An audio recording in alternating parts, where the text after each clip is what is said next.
Computer science and engineering open category general first round వచ్చేసి మనకి 4265, female first round వచ్చేసి మనకి 8792 అయితే ఉందండి. జనరల్ ఫైనల్ రౌండ్ వచ్చేసి 4594, ఫీమేల్ ఫైనల్ రౌండ్ వచ్చేసి మనకి 10173 అయితే ఉంది. సో దీనికి సంబంధించిన EWS, OBC, NCL, SC, ST category wise వాటి కట్ ఆఫ్ ర్యాంక్స్ అయితే ఉన్నాయి. స్క్రీన్ షాట్ తీసి అయితే పెట్టుకోండి. Electrical engineering open category general first round వచ్చేసి మనకి 10309 అయితే ఉంది. ఫీమేల్ ఫస్ట్ రౌండ్ వచ్చేసి మనకి 20650 అయితే ఉంది.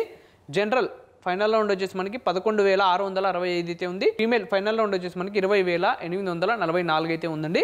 దీనికి సంబంధించిన EWS, OBC, NCL, SC, ST category wise వాటి కట్ ఆఫ్ ర్యాంక్స్ అయితే ఉన్నాయి. ఒకసారి స్క్రీన్ షాట్ తీసి అయితే పెట్టుకోండి. So electronics and communication engineering open category general first round వచ్చేసి మనకి 6710 ఉంది. ఫీమేల్ ఫస్ట్ రౌండ్ వచ్చేసి 13750 అయితే ఉంది. జనరల్ ఫైనల్ రౌండ్ వచ్చేసి మనకి 8532 అయితే ఉంది.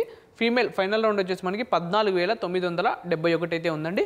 దీనికి సంబంధించిన EWS, OBC, NCL, SC, ST category wise వాటి కట్ ఆఫ్ ర్యాంక్స్ అయితే ఉన్నాయి. ఒకసారి స్క్రీన్ షాట్ తీసి అయితే పెట్టుకోండి. Next mechanical engineering open category general first round వచ్చేసి మనకి 17056 అయితే ఉంది. ఫీమేల్ ఫస్ట్ రౌండ్ వచ్చేసి మనకి 29637 అయితే ఉంది. జనరల్ ఫైనల్ రౌండ్ వచ్చేసి మనకి 19897 అయితే ఉంది. ఫీమేల్ ఫైనల్ రౌండ్ వచ్చేసి మనకి 34280 అయితే ఉందండి. దీనికి సంబంధించిన EWS, OBC, NCL, SC, ST category wise వాటి కట్ ఆఫ్ ర్యాంక్స్ అయితే ఉన్నాయి. ఒకసారి స్క్రీన్ షాట్ తీసి అయితే పెట్టుకోండి. Materials engineering open category general first round వచ్చేసి మనకి 33173 అయితే ఉంది.